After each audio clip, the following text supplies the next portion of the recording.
Q8260-1. Surf-locking nuts may be used on aircraft provided that A. The head of the bot is safety wired. B. They are installed with a lock washer. C.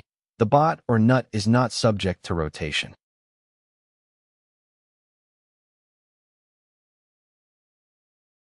The correct answer is C. Say if locking nuts may be used on aircraft provided that the bot or nut is not subject to rotation. This is because surf-locking nuts have a built-in locking mechanism that prevents them from coming loose due to vibration or other forces. However, they should not be used in any situation where the bot or nut is subject to rotation, as this could cause the locking mechanism to fail and the nut to come loose. 8261. The Society of Automotive Engineers, SAE, and the American Iron and Steel Institute use a numerical index system to identify the composition of various steels.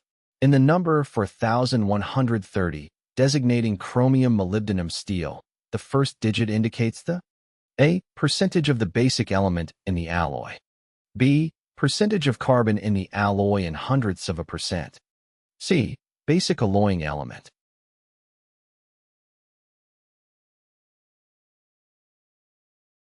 The correct answer is C. In the SAE and American Iron and Steel Institute's numerical index system, used to identify the composition of various steels, the first digit indicates the basic alloying element. In the number 4130, designating chromium-molybdenum steel, the 4 indicates that the basic alloying element is molybdenum. The second digit indicates the approximate percentage of the alloying element, while the last 2 digits indicate the carbon content in hundredths of a percent.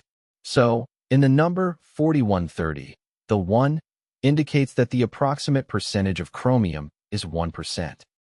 8263. Aircraft bots with a cross or asterisk marked on the bot head are A. Made of aluminum alloy. B. Close tolerance bots. C. Standard steel bolts.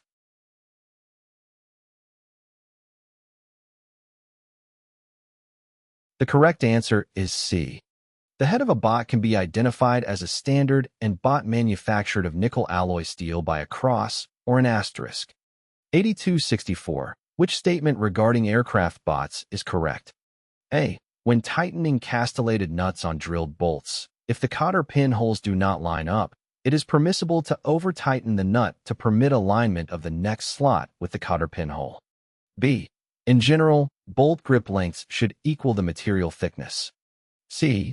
Alloy steel bolts smaller than 1 divided by 4-inch diameter should not be used in primary structure.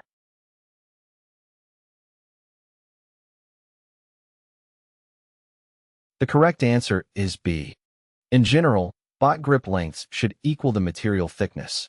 However, statement A is incorrect as it is not permissible to over-tighten the nut to align the cotter pinhole. And statement C is also incorrect as alloy steel bots smaller than 1 divided by 4-inch diameter can be used in primary structure if they meet the strength and quality requirements. 8265. Generally speaking, bot grip length should be A. Equal to the thickness of the material which is fastened together plus approximately 1 diameter. B. Equal to the thickness of the material which is fastened together. C. 1 and 1/2 times the thickness of the material which is fastened together.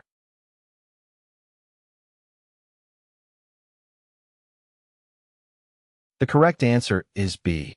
When installing bots in an aircraft construction, care must be taken to ensure that the grip length of the bots, the length of the unthreaded shank, is the same as the thickness of the materials being joined.